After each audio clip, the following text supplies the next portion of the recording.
want to talk to you a little bit about throwing this mop jig here. You can see we got from Buckeye Lures, we got Z-Man bat wings on the back of there. We're going to clean a little bit of the grass off. I'll show you up close and personal some things I do to this, get it ready.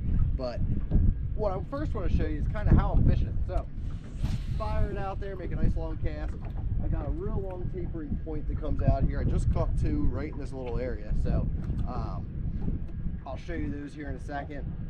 Make that long cast, we're going to throw it out, let that fall, hit the bottom, sitting in about 10 foot of water. And what I'm going to do is just drag this super slow. So you're going to see I'm dragging. I can feel a little bit of the slimy grass stuff on there, so when I feel that, I'll actually give it a little bit of a shake, try to clean it, clear it off. And then I'm going to drop my rod tip back down about 10 o'clock, and I'm going to drag it up to almost 12, probably about 11:30 I would call it. And the reason I want to do that and not keep going further and past it, I don't want to get up here so that when I get a bite, I'm either setting the hook like this or you got to reel down. It gives those fish too much time to really drop that bait. So again, you're going to cast it out there, keep it between, I would say, that 9 when you start dragging it up to about 11, 11:30, then stop.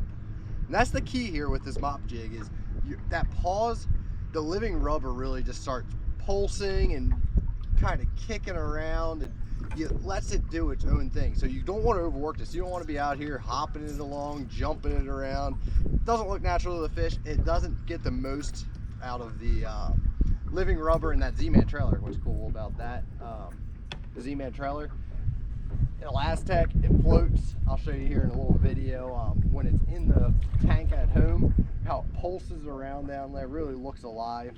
But this combination it's deadly here on Prespawners. We're at Lake Murray today, and I've just been fishing these long points, really just trying to cover some water. But you want to check out this Buckeye mop jig, put on the 3.5-inch Z-Man bat wings.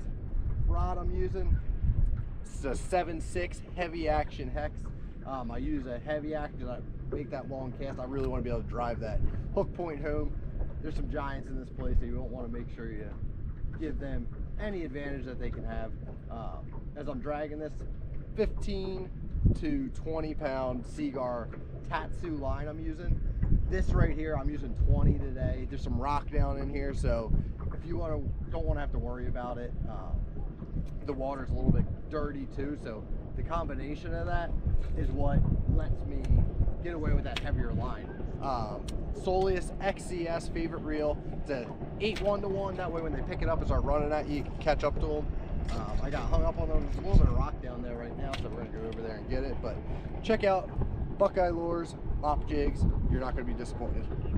Sure, I was here playing hockey at OU, joined the fishing team. Mark Jeffries sent an email to the fishing team needing a intern. I answered that, met Jeffries. Rest is history.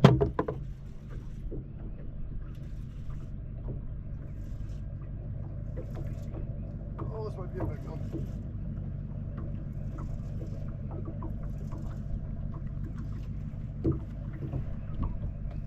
Oh gosh.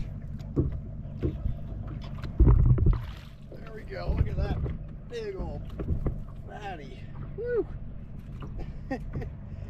Oh man. Gotta say that mop jig bite is the best pre-spawn bite. Look at that thing. You got that brown mop jig in there.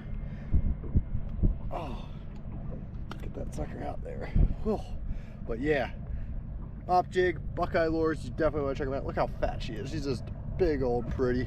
She wants to get up there. She's getting ready to do her deal. She's gonna be spawning here soon, so make sure next time you're out there, pre-spawn conditioned, drag that mop jig around on some long tapering points. It'll get you bit.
jig fish right there. Look how pale he is, coming out of that super deep water. You can see he's cold, so we're just throwing that mop. This is just a brown one here. It's 3/8 ounce. You can see he's just super pale. So that water, it's about 12 foot on top of this long shoal that I'm fishing, and I'm just dragging it along. You can see the pretty fish. I actually caught 3 other ones here earlier, so before I got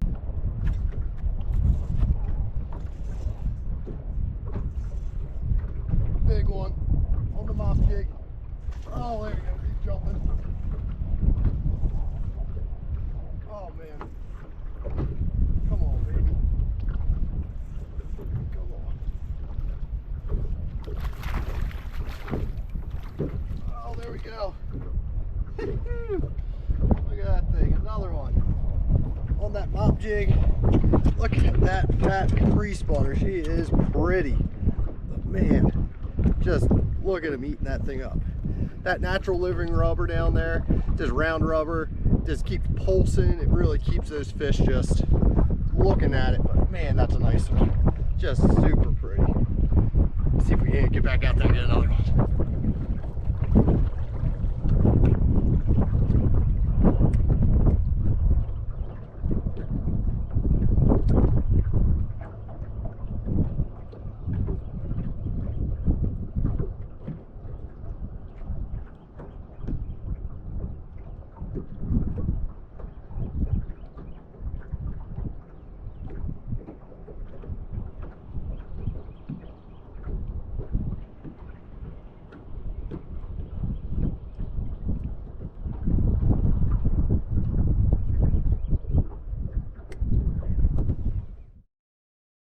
Combo.